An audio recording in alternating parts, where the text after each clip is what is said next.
Hello ladies and gentlemen, my name is Nicholas Miller, and as always, I'm back. But today I'm not here to tell you about a fictional world made up by today's modern writers. No, I'm here to tell you about something very real.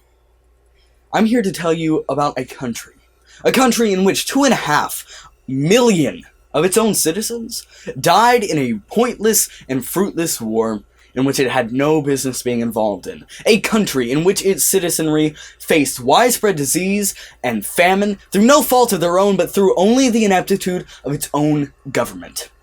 These were the dismal conditions that made up the last Russian Tsardom, and today, I'll be talking to you about the spark that changed not only the Russian politics, economy, and society, but defined the latter 20th century.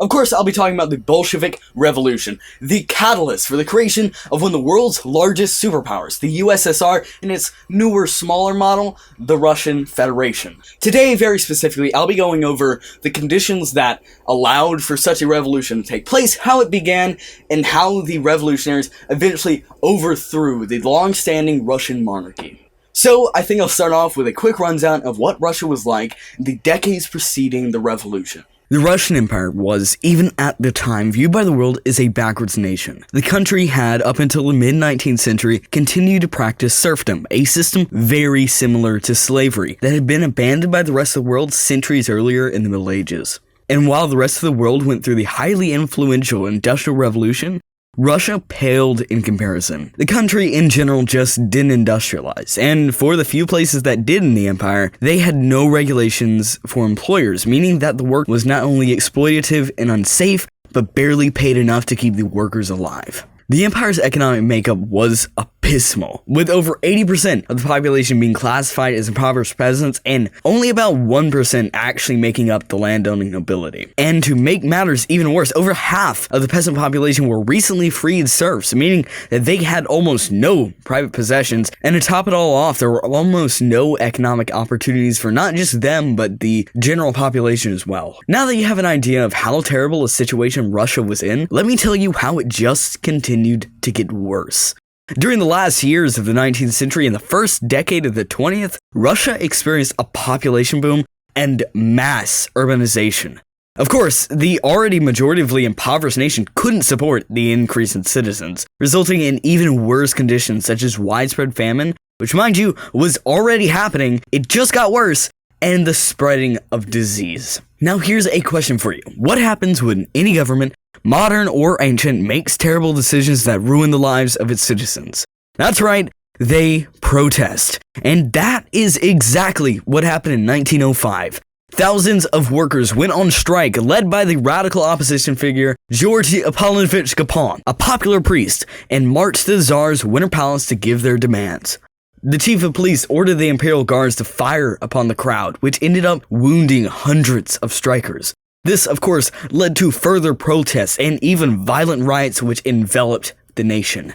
Despite a mass uprising, their attempted revolution ended in failure. However, the situation left an impression on the population and furthered the already popular sentiment that the Tsar was unfit to rule. The government was continually seen as increasingly oppressive, and the economy just continued to fail. So, not coincidentally, less than 1 year later, the Social Revolution Party rose to majority in the country and went on to establish the October Manifesto. For those of you who are not intimately aware of Russian history, which I'm going to assume is a lot of you, the October Manifesto effectively ended the Tsar's unlimited autocratic power, instead ushering in a constitutional monarchy, the exact same system Britain has today, or at least in theory, that's what should have happened. Instead, he actually held on to a lot more power than pretty much anybody wanted.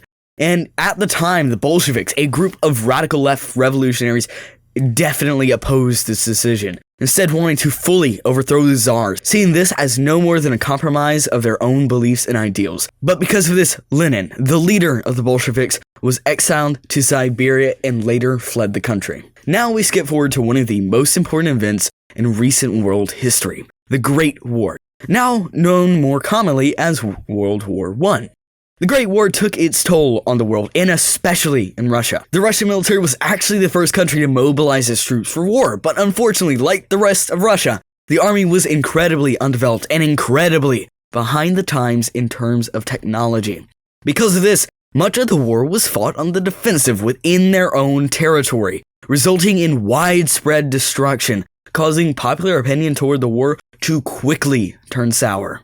Over the following years, corruption ran rampant throughout the government, and the Tsar continually dissolved the Duma whenever it opposed his will. By the way, the Duma is the name of their parliamentary government, the thing the October Manifesto established to keep him in check. So, during this time, it became clear to many that revolution was imminent.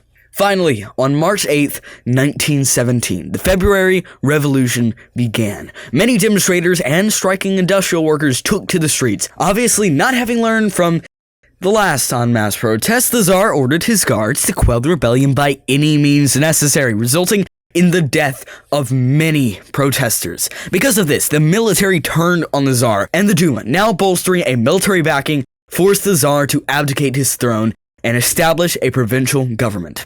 For some reason, the new administrations continued their war efforts in Europe, which immediately left a bad impression on the populace. Consequently, because of this, the Germans began looking for a way to remove Russia from the war front, and that came in the form of Vladimir Lenin, who, after his exile, moved around Western Europe from Germany to Switzerland. The Central Powers found Lenin and sent him as well as 31 of his comrades back to Russia.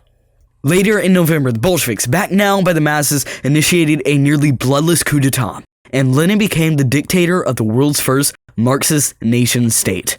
Rather shockingly, the actual coup did not use much force, and was actually carried out by a band of professional revolutionaries backed by the mutinous capital government. However, rather expectedly for any armed uprising, their opposition took to arms as well, and a bloody civil war broke out across the nation. The detractors were composed of capitalists, Tsar sympathizers, and even socialists. The war left thousands dead, including the Romanov family, who had been executed by the Bolsheviks. After 2 long years of war, Lenin was left with a victory against the Tsarists. Only 2 years after that, the USSR would be formed and history continued as we know it today.